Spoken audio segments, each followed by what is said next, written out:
They said I was never there, that I didn't count, that I was just the other one. But what if I told you I've saved lives without a name, fought wars no one will speak of, and was erased by the one man who taught me how to fight? This isn't just a story about war. It's about silence, and what happens when it finally breaks. If you're ready to hear what was never meant to be told, stay with me. And if this hits you somewhere deep, subscribe to the channel, leave a like, and let me know in the comments if you've ever felt invisible too. Let's speak the truth, louder than they ever let us. My name is Rachel Kinley. I'm 28 years old, born and raised in Boulder, Colorado. I suppose that's a place people think of when they want to get lost in mountains or take pretty pictures of leaves in the fall. But to me, Boulder was never about trees or hiking trails. It was a house on the hill with windows that stayed closed, even in summer, and voices that echoed even when no one was speaking. People tend to remember their childhoods in scattered flashes: birthday cakes, scraped knees, the warmth of a parent's hug. Mine is more like a series of silences. Long dinners where my chair was always just a little farther from the rest of the table. Report cards I held out like offerings, only to have them skimmed and set aside with a nod. Questions I never asked again, because the first answer was already too loud in its indifference. My brother Josh was the one people noticed. He was 2 years older and golden in every way that mattered. Captain of the football team, Eagle Scout, the kind of smile that teachers and neighbors remembered. The kind of son my father looked at and saw his own reflection sharpened. General Thomas Kinley. Yes, that Thomas Kinley, decorated, respected, revered. He never raised his voice at home. He didn't need to. One look could freeze you in place. One word could shrink you down so small, you could disappear under the rug and never be noticed again.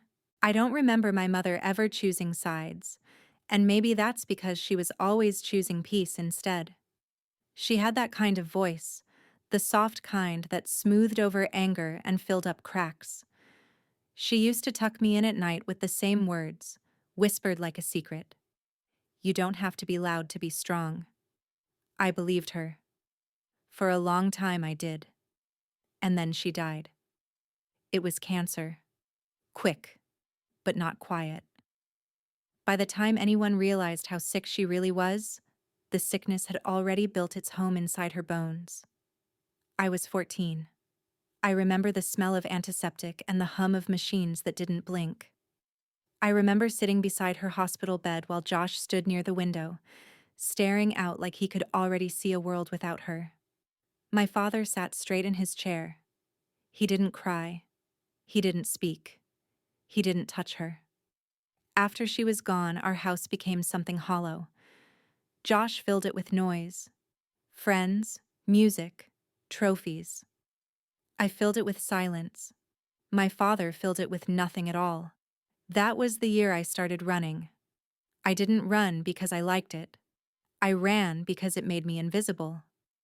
At 5 a.m., when the world was still asleep and the sidewalks were slick with dew, I laced up my shoes and vanished for an hour. I trained like it mattered, like someone was watching, even though no one was. I watched YouTube videos on military training. I taught myself how to shoot, how to disarm, how to move without sound.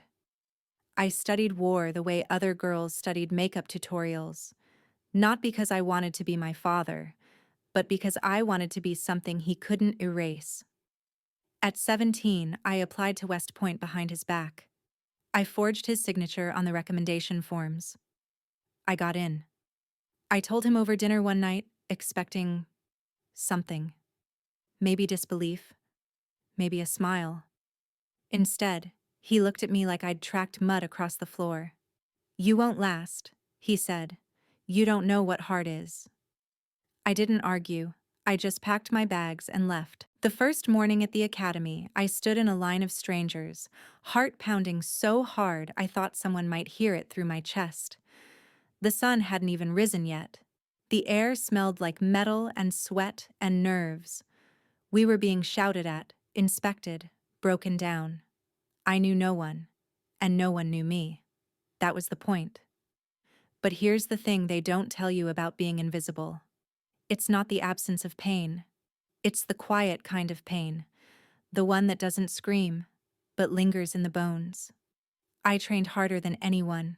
I finished obstacle courses bruised and bloodied, stayed up studying until my vision blurred, volunteered for every brutal shift.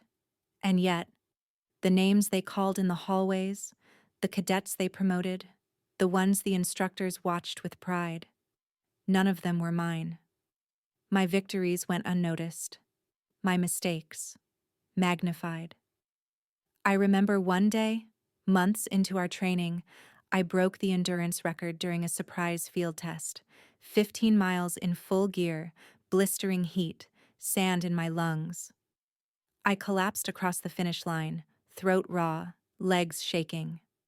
A small crowd clapped for the guy who came in second. The instructors didn't even write my name on the board. Later that night, I sat alone in my bunk, staring at the ceiling, and I thought, what if I disappeared completely? Would anyone even notice? That thought haunted me. And then, slowly, it started to empower me. I didn't want their medals. I wanted their silence. So I stopped trying to be seen, and I started becoming something else. Something they couldn't define. Something they wouldn't see coming. I left West Point before graduation. No ceremony, no farewells, no final salute. I packed my things in the middle of the night and slipped away like a shadow. No one stopped me. No one asked why. Maybe they didn't notice, or maybe they just didn't care.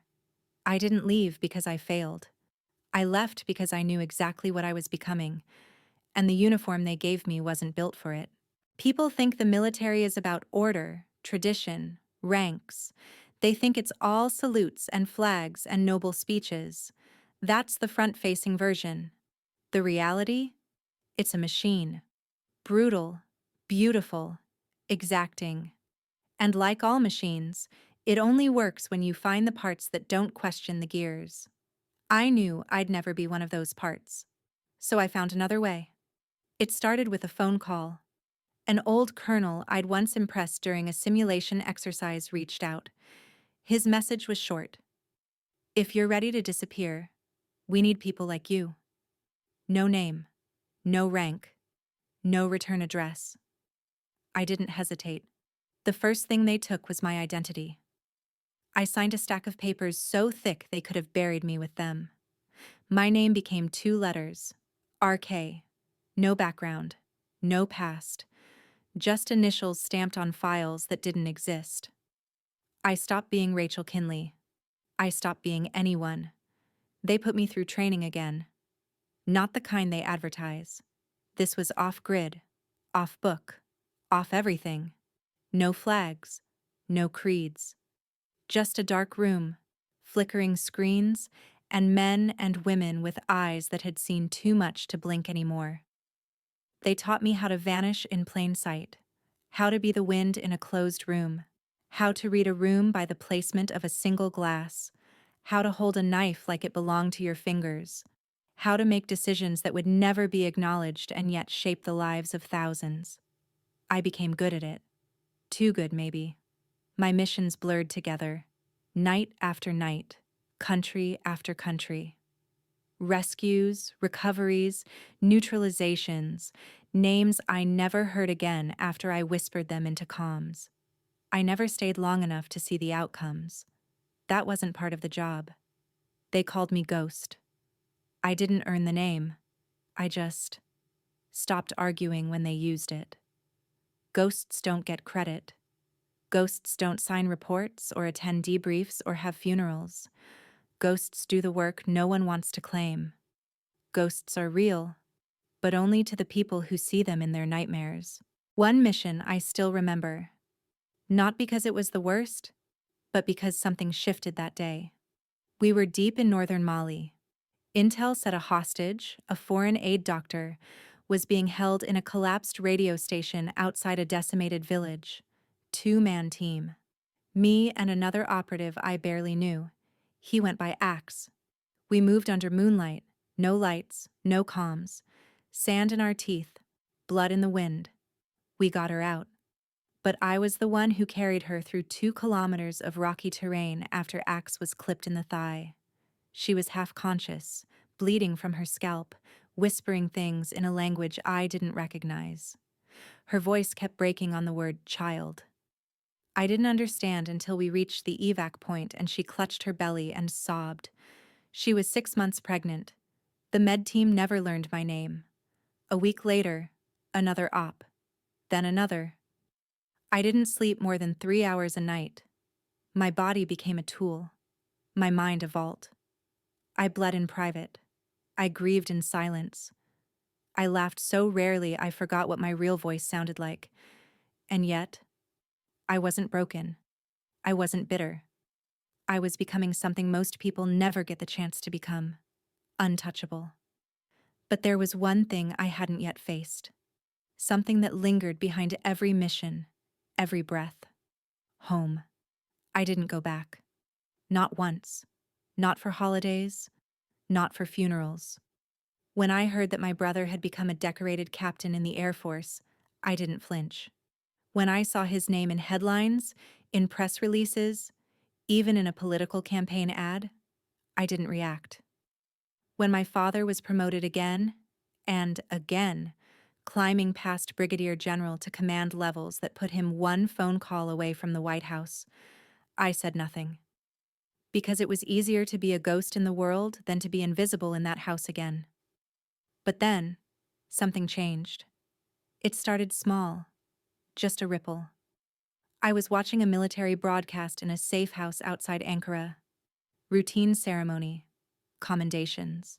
The kind of staged event you watch with one eye while checking your weapon for dust. And then, I heard his voice. My father.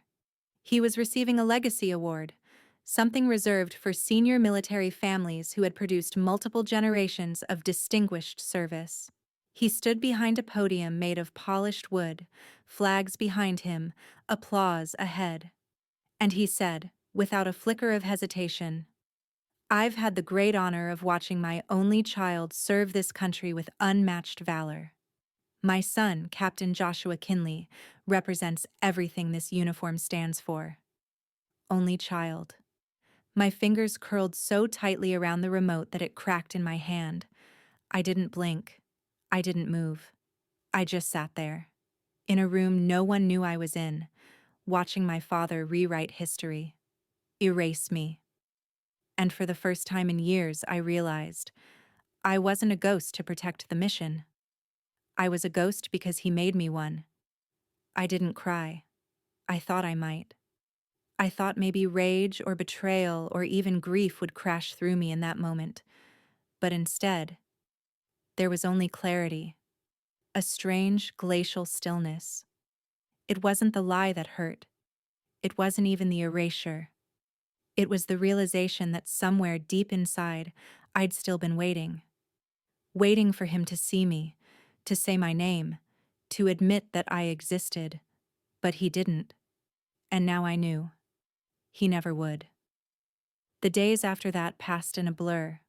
I went on a mission in Estonia, another in the Congo, a third near the Syrian border that went so far off book, we were unofficially declared dead for 48 hours. I came back with 2 broken ribs and someone else's blood in my boots. Still, I kept thinking about that speech. It looped in my head like a broken radio frequency, louder in the quiet than it ever was in real time. My only child. I could have stayed quiet. That's what they counted on. That's what everyone counted on. That someone like me, someone trained to disappear, would just keep doing what she was told. But something had shifted. And once it shifted, it couldn't be shifted back. I pulled every document I had, my mission logs, satellite timestamps, operation footage, signed approvals, testimonies, internal citations I wasn't supposed to have access to, but I did. I'd always known how to find what was hidden. I prepared a file, 3 inches thick, everything neatly ordered, dated, factual. Then I filed for the Presidential Distinguished Service Cross. It was a long shot. I knew that. No one gets that award unless they're already famous in the right circles, unless their story fits the right narrative, unless someone important is standing behind them, nodding. I had none of that. But I had proof, and I had the truth. The response came 3 weeks later in an unmarked envelope delivered by hand to the facility where I was stationed. Application denied. No reason given. No explanation. But I didn't need one. At the bottom of the memo was the signature of the approval authority, General Thomas Kinley. He had blocked it. Personally, he hadn't just erased me in public. He had done it in private too. That night, I sat alone in the facility gym, lights off, gun unloaded beside me, just breathing. There's a kind of silence that doesn't feel empty. It feels pressurized, like the air is full of things unsaid, things that might explode if spoken out loud. I stared at the far wall for a long time and thought, he taught me to be a soldier, without ever meaning to. He taught me to fight, to endure, to outlast, to disappear. But now I had to do something he never expected of me. Speak. I knew the risks. Going public meant exposure. It meant burning bridges that had been carefully engineered to look like walls. It meant every operation I'd ever touched might be dragged out of shadow. But the truth had already been silenced too long. I filed an appeal to the Office of Congressional Oversight. I submitted a classified request for review of covert commendations.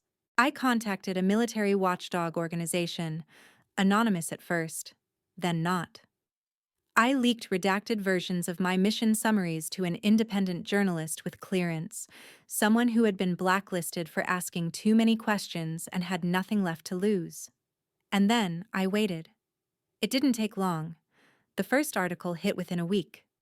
Just a headline on a late-night digital upload, the ghost operative who never got a name. No photo, no direct identifiers, but enough breadcrumbs for those paying attention to follow the trail. The buzz grew. Speculation. Whispers.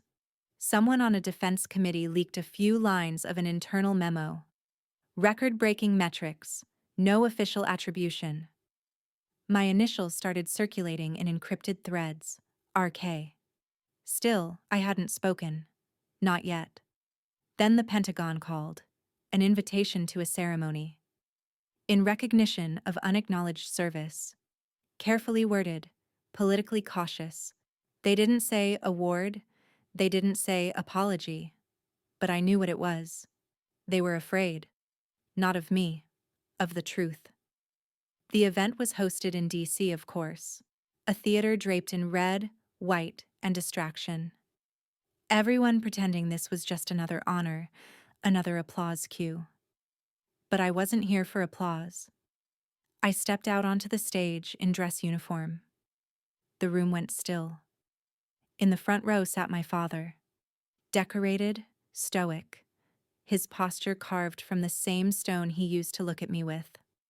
Beside him, my brother, expression unreadable. Their medals gleamed under the lights. The seats around them were filled with power and legacy. And then I spoke. I told them about the girl no one saw, about the woman they tried to erase, about the missions carried out in silence, the wounds buried, the lives saved by someone who was never given a name. I told them about the lies written into speeches, the truths buried under family pride.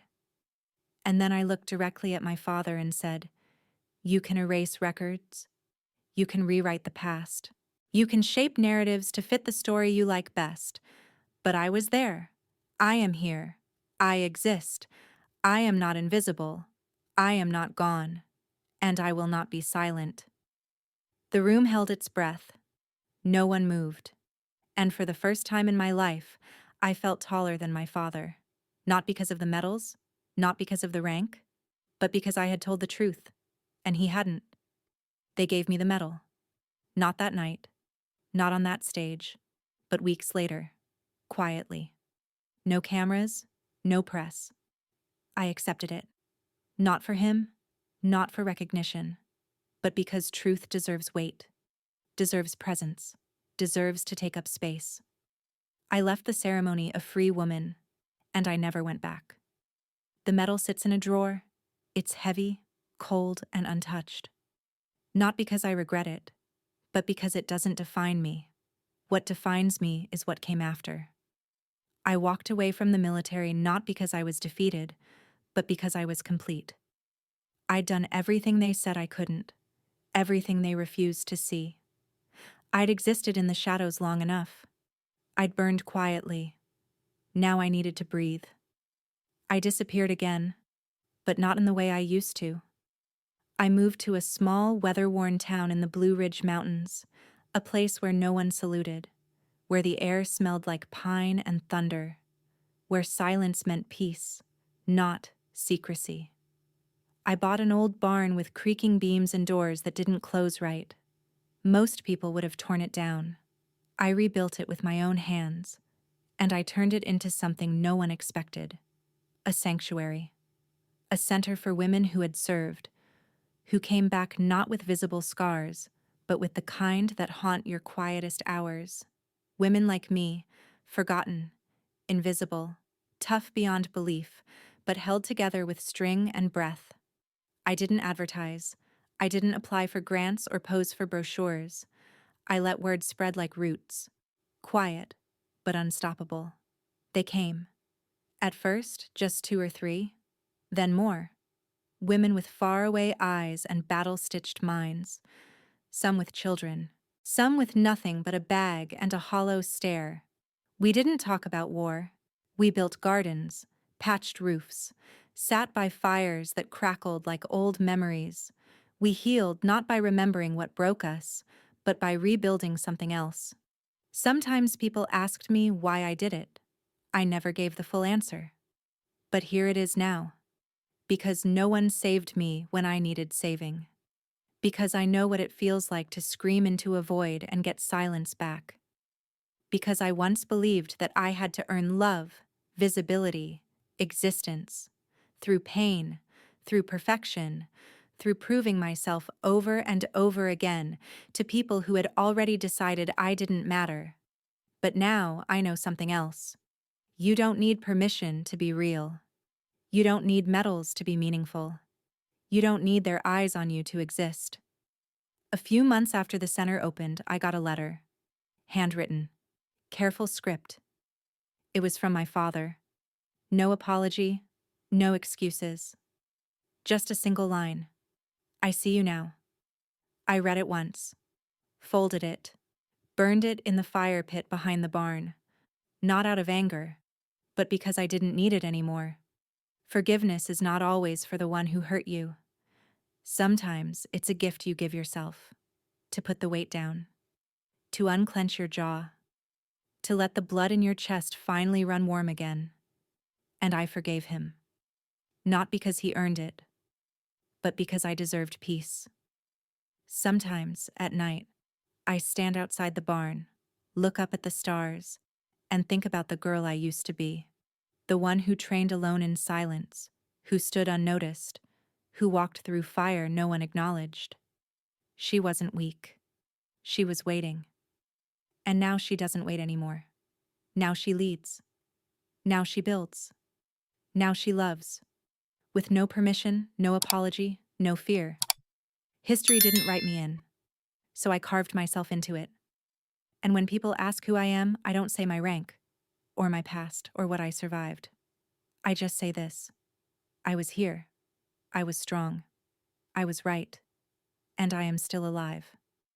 And in this world that tried so hard to silence me, that is the loudest thing I'll ever say.